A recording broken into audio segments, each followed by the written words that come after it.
ഇന്ന് അരിപ്പൊടി ഉപയോഗിച്ചിട്ട് ഇഡ്ഡലിക്കും ദോശക്കൊക്കെ പറ്റിയ ഒരു ബാറ്ററിൻ്റെ റെസിപ്പിയാണ് കാണിക്കുന്നത്. ഇതിൽ ബേക്കിംഗ് സോഡ, ഈസ്റ്റ്, ഈനോ അങ്ങനെ ഒന്നും ചേർക്കുന്നില്ല കേട്ടോ. നല്ല അടിപൊളി സോഫ്റ്റ് ദോശയും ഇഡ്ഡലിയൊക്കെ ഉണ്ടാക്കാൻ പറ്റിയ ഒരു ദോശൻ്റെ ബാറ്ററിൻ്റെ റെസിപ്പിയാണ്. അപ്പോൾ അതെങ്ങനെ ഉണ്ടാക്കാൻ നോക്കാം. 2 ഗ്ലാസ് അരിപ്പൊടി ഒരു പാത്രത്തിലേക്ക് ഇട്ട് കൊടുക്കുക. ഇത് നമ്മൾ പത്തിരിക്കും ഇടിയപ്പത്തിനൊക്കെ ഉപയോഗിക്കുന്ന അരിപ്പൊടിയാണ്.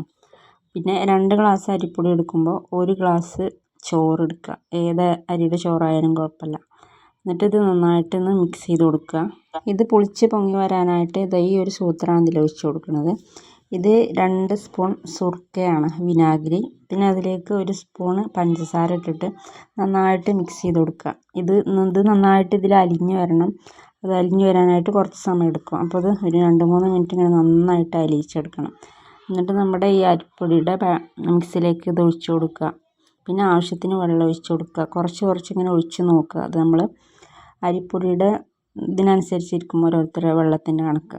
അപ്പോൾ കുറച്ചായിട്ട് വെള്ളം ഒഴിച്ച് കൊടുക്കുക. അതിലിനി വേറെ ഒന്നും ചേർക്കാനില്ല. ഇതിനിങ്ങനെ മിക്സിയിലിട്ട് അരക്കാനാണ്. അപ്പോൾ ഒരു ഇഡ്ഡലി ബാറ്ററിൻ്റെ അത്ര ലൂസിൽ ഇങ്ങനെ വെള്ളം ഒഴിച്ച് കൊടുക്കുക.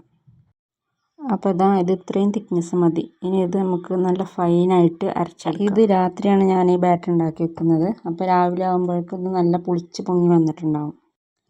അപ്പോൾ ഇത് നന്നായി അരച്ചിട്ട് വേറൊരു പാത്രത്തിലേക്ക് മാറ്റി വെക്കുക. പിന്നെ ഇത് കൈ കൊണ്ടാണ് നന്നായിട്ട് അടിച്ചെടുക്കേണ്ടത്. ഈ ഒരു സ്റ്റെപ്പ് സ്കിപ്പ് ചെയ്യരുത്. കൈ കൊണ്ട് ഒരു 2-3 മിനിറ്റ് നേരം നന്നായിട്ട് മിക്സ് ചെയ്യണം. പുളിക്കാൻ വെക്കുന്ന സമയത്ത് ചെറിയൊരു ചൂട് തട്ടുന്ന ഭാഗത്തേക്ക് എടുത്ത് വെക്കുക. അല്ലെങ്കിൽ ഒരു പാത്രത്തിൽ വെള്ളം ചെറിയ ചൂടാക്കിയിട്ട് അതിൻ്റെ മേലെ പാത്രം കയറ്റി വെക്കുക. അപ്പോൾ ഞാൻ ചെറിയ ചൂട് തട്ടുന്ന ഭാഗത്തേക്ക് ഇത് മാറ്റിയിട്ടുണ്ട്.